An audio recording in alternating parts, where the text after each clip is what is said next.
Ladies and gentlemen, today I want to remind you of a powerful truth that can change the course of your life. It's not over.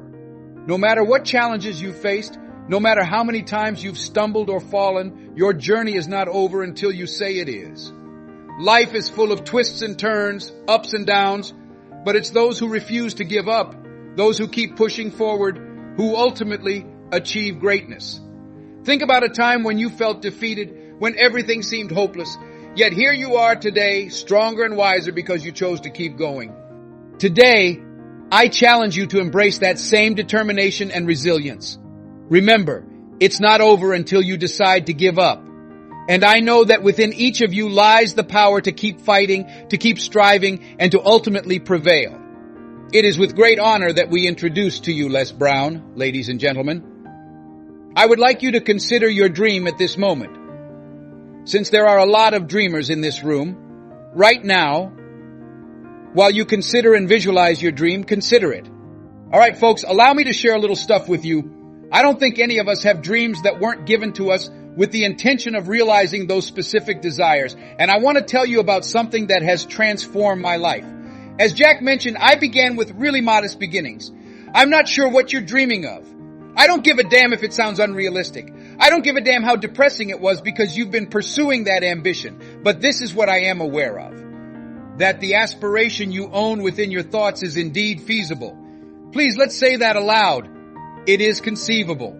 We can't always say, I can do that, you see. However, we can affirm that as long as we keep working toward our dreams, day in and day out, they are conceivable to come true. Ladies and gentlemen, when I first started working on my ambition a little over 6 years ago, no one could have persuaded me.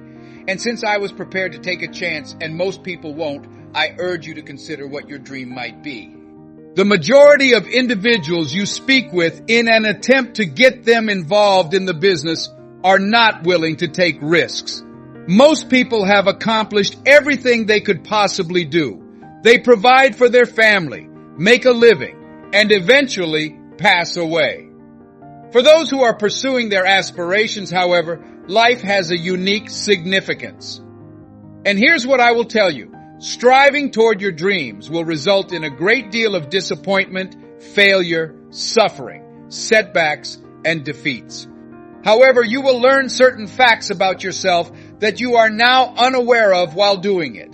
You'll come to understand that you are capable of greatness. You'll come to understand that you are more powerful than you could have ever dreamed. You'll come to understand that you are stronger than your circumstances and that you don't have to live a victim's existence. As Jack mentioned, my twin brother and I were born in an abandoned building on a hard nanolean floor in the Liberty City neighborhood of Miami, Florida. We were born 6 weeks ago. We were taken in by adoption. I was classified as educable, mentally retarded, and classified as EMR when I was in the 5th grade. I was placed back into the 4th grade and remained there until I graduated from high school. Although I lacked college training, I met a high school instructor who had a profound impact on my life. He said to me, "Young man, go to the board and write what I'm about to tell you," as I was waiting for another student to arrive. I replied, "Sir, I can't do that." "Why not?" he asked. "I'm not one of your students," I remarked. "It doesn't matter," he said. "Now follow my instructions." I told him, "Sir, I can't do that." "Why not?" he asked. I responded, "Because I'm mentally retarded and educable." "Don't ever say that again," he told me as he emerged from behind his desk and gave me a glare. "You don't have to accept someone else's perception of you as true." And Mr. Leroy Washington, that man, accomplished something for me. Just as Dexter has been doing for you, he began sowing the seeds of dreaming in my head. And with that, gentlemen and ladies, I got to work on my dream. Furthermore, most people never pursue their dreams. Why, I didn't for a long time. Fear is one of the reasons. The anxiety of not succeeding. And if it doesn't end up that way, and the anxiety associated with achievement, what happens if they do and I'm unable to cope? The other problem is that most people, women and gentlemen, grow comfortable, stop improving themselves, stop stretching themselves, stop pushing themselves, and ultimately develop a very pessimistic outlook on life. Furthermore, they give up on their aspirations, their families, and themselves. In addition, the majority of people don't think they're worthy. I could have been doing what I'm doing now for years, but I didn't follow through on my ideas because I didn't go to college. I didn't think highly of myself, and I let other people's opinions dictate my future. I therefore commend you for having dreams and for pursuing them. It's fantastic that you have confidence in yourself, as it's the essence of life. Pushing and stretching yourself while seeking out opportunities to start improving yourself. And as a consequence of delaying putting my dream into action, ladies and gentlemen, I also have no idea what that dream entails for you. I can confirm that it is feasible. Nobody could have persuaded me that in a little over 6 years, I would be publishing my own book, Live Your Dreams. I will have 5 specials on public television in just over 6 years. I've been doing motivational speaking for @&T for just over 6 years. Just over 6 years ago, Procter & Gamble, McDonald's business, Xerox, and IBM. Today, on Labor Day Monday, I will launch my own talk program. You can achieve your dream, I'm telling you. It is possible to realize your dream. It's crucial that you sprint toward your dream, but it's also crucial that you start to realize and think that you can live it. However, I want to tell you about something I did called choosing your future. In fact, I've created a series of videos discussing how to take control of your destiny and start creating your own reality. Furthermore, it's critical that you focus on and improve yourself in addition to knowing that you have the power to determine your destiny. You must remove the people that drain your vitality from your life. Individuals without ambition, those who don't push themselves, those who aren't developing, and those who have given up on their dreams. It is imperative that you surround yourself with like-minded individuals and draw hungry customers to your enterprise. Individuals who are unreasonable and unstoppable. People who want more out of life and who are unwilling to leave it as it is. Birds of a feather, as my mother used to say, flock together. You will become a loser if you hang around with losers. You have to remove the losers from your life. In order to fulfill your dreams, it's important to understand that not everyone will see it, not everyone will follow you, and not everyone will share your vision. It's important to understand that while many people like whining, they are unwilling to take action to improve their circumstances. That you belong to a rare breed. You have to believe in yourself that I am capable of accomplishing this. I have to see it for myself, even if no one else does. That is essential. It's also essential that you exercise creativity when working on your ideas, ladies and guys. That you are aware of how critical it is to adapt and change up your tactics. We frequently come up with brilliant ideas. However, if you're not pushing it in the proper direction and nothing happens, you give up and believe the concept is doomed. That is untrue. No, we need to develop our creative faculties. One guy asked me, "Hey, mister, can I shine your shoes?"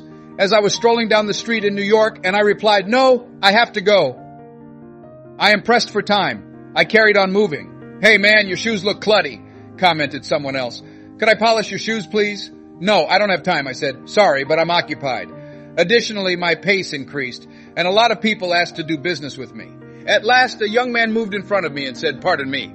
He then began to count. 97, 98, 99, and 100, says sir, he said. "Yes," I replied. "Please come here," he said. "What is it?" I asked. "It's my birthday today," he declared. Additionally, I give away free shoe shine to the 100th person who walks by my shoe shine stand each year as a way of saying thank you to God for another year of life. Would you bestow the honors upon me? "Sure," I replied. "Why not?"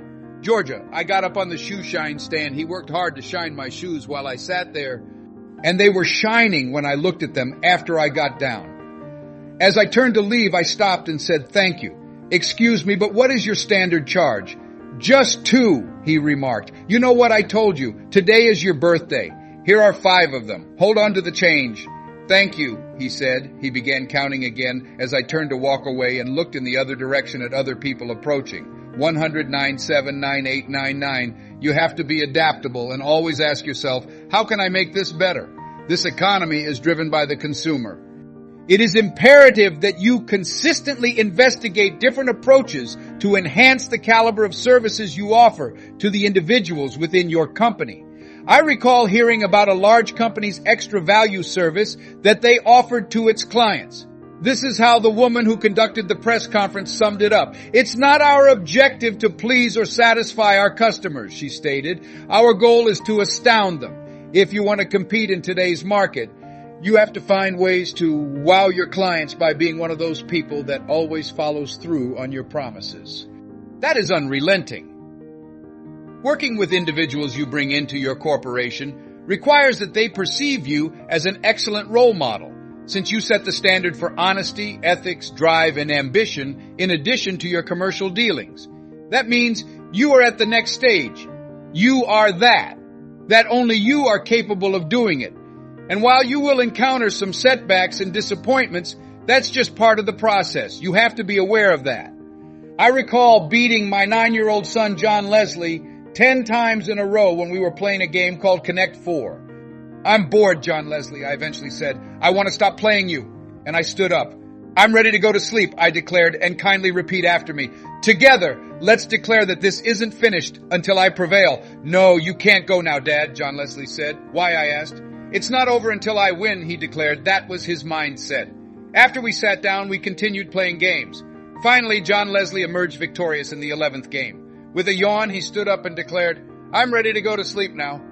And I'm asking you, what if we all adopted that mindset the next time we get a no or get rejected, or when we have a meeting and nobody shows up? Or someone says, you can count on me, but they fail to deliver. What happens if we adopt that mindset? The reason took possession again. Nobody has faith in you. You have consistently failed to win. Even if the lights are off, you continue to gaze at your dream, go over it daily, and tell yourself that it won't end until you succeed. Life will give it to you. This is the next action to take. Please repeat after me. I might be able to fulfill my dream. I have to improve myself, surround myself with positive people, and develop my creative side. It's me. I have to see it through. It won't end until I triumph. The next crucial detail to be aware of. Absolutely, you do have the power to determine your own destiny and to steer your life in the direction of your dreams. It's essential that you set objectives, record them in writing, make plans, and continuously consider ways to start making improvements to what you're doing. Whether it's your recruiting abilities or presentations, whatever it may be.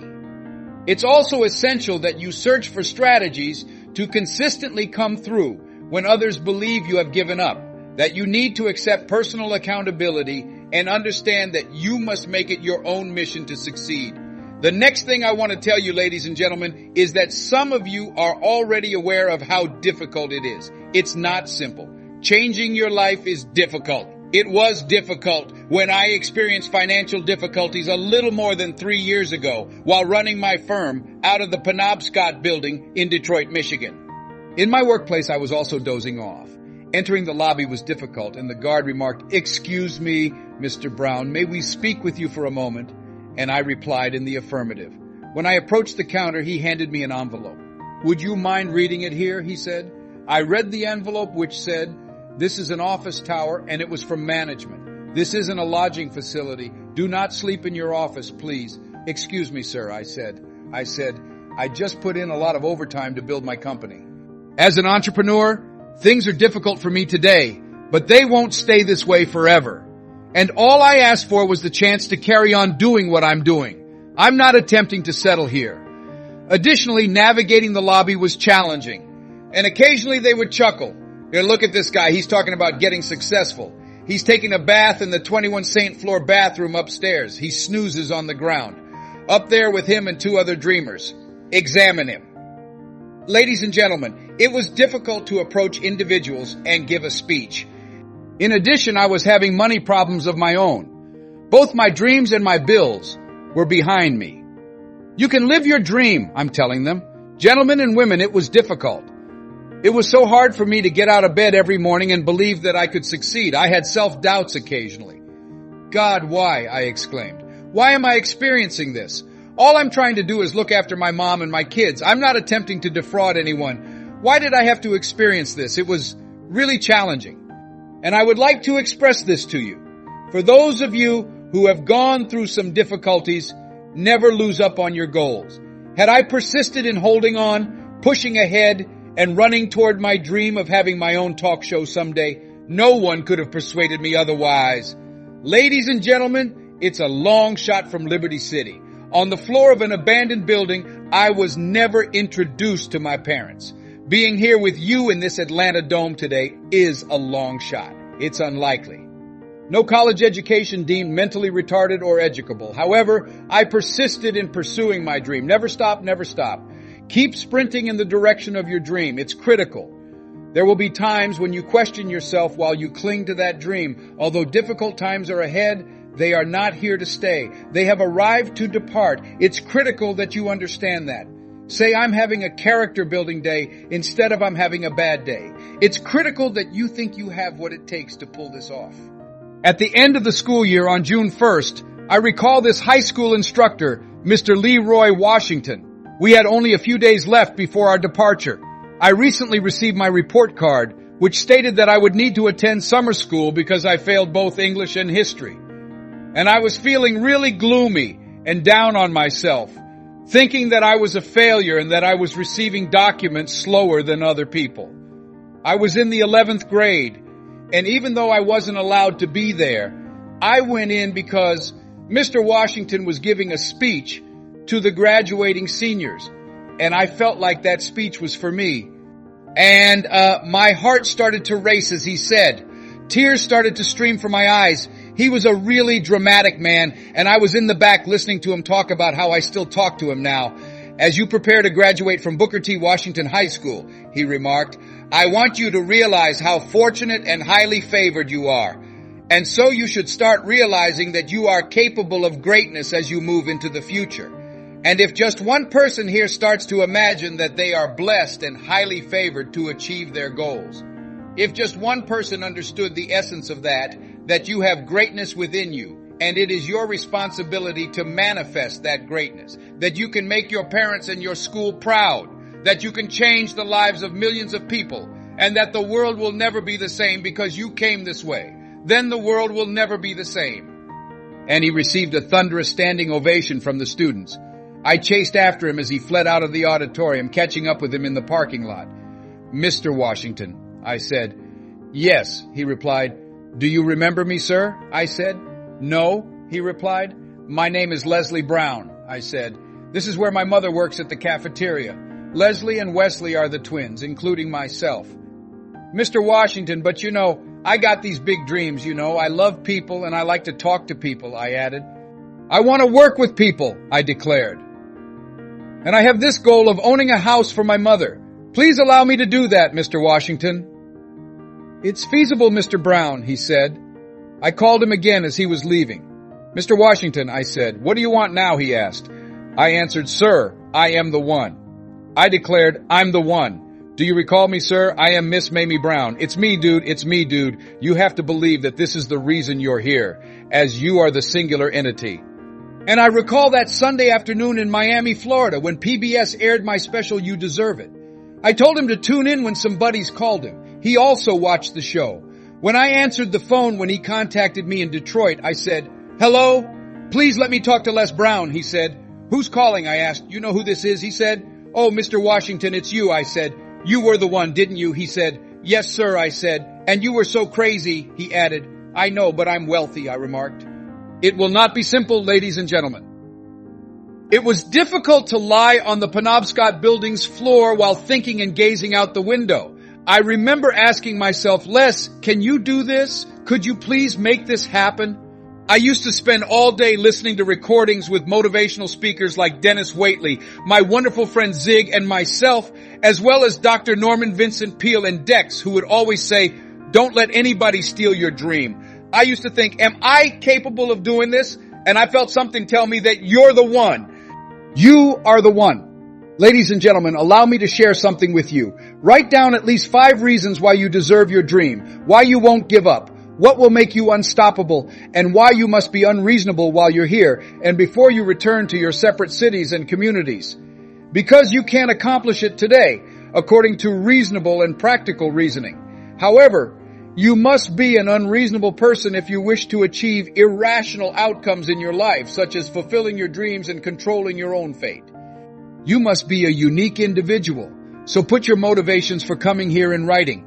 Buying my mother a house was my first big objective, And ladies and gentlemen, allow me to tell you something. What will reason do? Les Nietzsche once remarked, you can endure almost anything if you know why you are doing it. By that, what do you mean? Knowing why you're doing something can help you when the tough times, which they will come, as well as the truckloads of disappointments and rejections that await you. Your rod and staff will be there to support you and help you get back up. One of my recordings has a proverb that I have. Try to land on your back if life knocks you down. Since you can stand up if you can glance up, give yourself permission to climb back up. She got out of the car when I bought the house from my mother, I recall. I whispered to my mother, I think I know these people in this house, as I opened the door. That was my first big objective. Then I was unable to hide it any longer. Mom, I have this for you, I said. She praised Jesus as she moved from room to room while admiring the home. I'm grateful, Lord. I could never have been persuaded that I could have experienced this. Leslie, you cost me so much, she added, glancing at me. Issues as a young man. You were always interested in things. I want you to promise me 2 things, ma'am. No one could have persuaded me that day when I walked into that house and saw this woman holding you and your brother. What is it? She asked. Juan, please promise me that you won't split them apart, she says. I want them raised together, she uttered. I want them to become acquainted. My spouse was away in the war when I became pregnant, and I am unable to bear them. Make me a promise that you won't part with them. I swear, she said, I won't. I've never been a parent. I swear I won't keep them apart. Promise me you won't ever tell them who I am, she said, because my spouse would murder me if he ever found out. I swear, she said. She also claimed to have given them to us. She even shed a few tears. As she turned to leave, she glanced at my adoptive mother. Remember, she said, don't you separate them? I promise to God I won't, she exclaimed. I refuse to part with them. I'll keep them in one group. As she embraced all of you, she murmured, I never had any children of my own. I had no idea how I was going to pull it off, but I knew I could accomplish it with God's assistance. Ladies and gentlemen, my mother's dream was to raise us as her children. She was unsure of how she would accomplish it. That's what you will be like. A few of you have already arrived. You're not sure how you're going to accomplish this, though. However, you just have a feeling that I'm going to make it happen. Somehow, with God's assistance. Please repeat after me. I will persevere through it all, no matter how difficult things are or become. You got the right stuff, I'm going to say, as I make it shake hands with people on your right and left. Thus, you really can live the life of your dreams. It is imperative that you surround yourself with winners, adhere to your plan, persevere unceasingly, and never give up. You are the one. You must accept personal accountability. To make it happen, you have to take it upon yourself, and you must convince yourself that you can accomplish this, even though it will be difficult, in order to save. It's me, dude. It's up to me to bring this about. It's me who is going to succeed in this industry. Your success is fueled by the work you do to assist others in achieving success. It will be difficult, but figure out what will make it worthwhile for you. I said to Mr. Washington that I wanted to work as a disc jockey. Les Brown stated, I'd like to share this story with you. He added that you have to be hungry if you want to accomplish anything meaningful in life. I then set out to work on my own personal growth. I want you to practice being a disc jockey every day, he stated. I replied, however, I'm not working right now. It doesn't matter, he said. According to him, it is preferable to be ready for an opportunity and not have one than to have one and not be ready for it. I therefore work to better myself every day, and you too need to do the same. In the process of bettering myself, I also submitted an application to become a disc jockey, Miami Beach's WMB. I visited Milton Butterball, a man. How are you doing, Mr. Butterball? I asked. My dream job would be disc jockey. He asked, glancing at me, have you ever worked in broadcasting? No, sir, I don't, I said. Do you have any experience in journalism? No, sir, I don't, I said. We don't have any employment available, he said. Yes, sir, I said. Don't take it personally, Mr. Washington advised me when I went back to him. Most people are so negative, he remarked, that it will take them 7 no's before they say yes. Go back again, he said. So I made another trip back. How are you doing, Mr. Butterball? I asked. Les Brown is my name. I know what your name is, he continued. What are your desires? I said, may I inquire about your employment status? "This jockey, sir," I said. "Did I not tell you yesterday that we had no jobs?" he asked. "Yes, sir," I replied, "but how do I know if someone was fired or laid off, please?" "There were no layoffs," he claimed. "Ablaze. Now leave this place. I returned the following day. How are you doing, Mr. Butterball?" "All right," he said. "Right now, what do you want?" I said. "Sir, could you tell me if you have a job?" "I told you we had no jobs for the past 2 days, didn't I?" "Yes, sir," I said. "However, sir, I'm not sure if somebody became sick or passed away." "Nobody fell ill or died," he claimed. "Don't return here at this time," and expelled me once more. The following day I returned as though it was my first time meeting him. "Hello, Mr. Butterball, how are you?" I said. He gave me a furious glare. "Go grab me some coffee," he said. "Yes, sir," I said. I proceeded to fetch him a cup of coffee. After a while I would bring them lunch and dinner, walk into the control rooms, fetch the food for the disc jockeys, and stay there until they asked me to.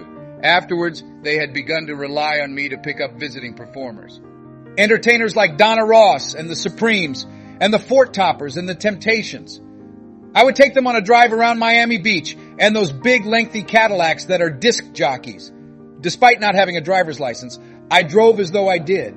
And one Saturday afternoon while I was working at the radio station, I noticed that a man by the name of Rock was drinking while he was hosting.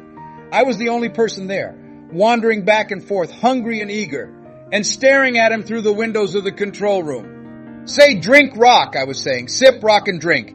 If he had asked me to go get him some more, I would have gone. Before long, a general manager answered the phone. I also picked up the phone. I greeted them. "Les, this is Mr. Klein," he said. I acknowledged that.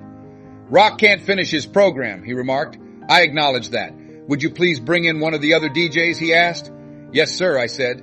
I ended the call. "Now he must be thinking I'm insane," I said. I gave my mother and my girlfriend Cassidy a call. "You guys put on the radio and step outside into the front porch," I said. "I'm going to go live soon." After waiting for roughly 20 minutes, I gave him another call. "I couldn't find anybody, Mr. Klein," I said. "Little boy, are you familiar with operating the controls?" He said. "Yes, sir," I said. "Go in there and don't say anything here." He said. "Yes, sir," I reply. I put on an old Stevie Wonder tune called Thumbscrew and couldn't wait to get behind those controls. I shouted, "Look out, this is me, LB Triple P, Les Brown, your platter playing papa," as I took a seat behind that turntable. None existed prior to me, and none will exist following my departure. That makes me the one and only, young, single, and eager to socialize, verified, authentic, and unquestionably qualified to satisfy you. Lots and lots of action. I'm your love partner. Go on, sweetheart. I was starving. I was famished. You must be starving. You must be starving. That being said, ladies and gentlemen, those who are pursuing their ambitions know that it is feasible, that you can live out your dream, that it is essential, that you must be persistent, that you have a plan of action, and that you are creative. Those who are living their dreams of discovering winners should connect with those who are living their dreams of a people who understand that in the event that something happens, it is up to them and they are resolving internally. It won't end until I triumph. Those who are pursuing their dreams are aware that they will face challenges. They continue running because they are telling themselves that they are the one. It's me, dude. I will persevere through it all, no matter how difficult things are or become. Those who are hungry are the ones who are pursuing their dreams. You must be hungry, say, when you shake someone's hand on both your right and left. And I want to dedicate this to you, my dearest love, while you race for your dream. Dexter and I both want to thank you. It's what people know me for. Our tape, Choosing Your Future, says quite simply that if you want something so badly that you will fight for it, work nonstop for it, sacrifice your time, peace, and sleep for it. If all of your dreams and plans revolve around it and life seems pointless and unworthy without it, if you gladly sweat for it, fret for it, plan for it, and let go of all fear of resistance for it, and if you just pursue that thing with all of your might, then you will be strengthened in wisdom, faith, hope, confidence, and stern persistence. If you are tenacious and grizzled, and with God's assistance you besiege the thing that you desire, neither frigid poverty, famish, or guilt, illness, or suffering, or body and mind can keep you away from it. This is the infant boy that Mamie Brown misses. Leslie Calvin Brown remarked that it has been both a privilege and a very satisfying delight. I'm grateful. My friends, as we conclude our time together, I want you to hold on to this message. It's not over. Every setback is a setup for a comeback. Every challenge you face is an opportunity to rise higher, to become stronger, and to prove to yourself that you have what it takes to overcome anything. When you feel like giving up, remember why you started. Remember the dreams that set your soul on fire and the goals that drive you forward. Dig deep, find your inner strength, and keep pushing. The journey may be tough, but the destination is worth every struggle. Surround yourself with positive influences. Seek out those who uplift and inspire you, and never forget that you are capable of incredible things. Life will test you, but it's not over until you win. Keep moving forward, keep believing in yourself, and keep fighting for your dreams. Thank you for being here with me today. Let's continue to support and encourage each other on this journey. Remember, it's not over until you say it is. You have the power to shape your destiny, to overcome any obstacle, and to achieve greatness. The time is now. Rise up, embrace your journey, and know that it's not over until you win.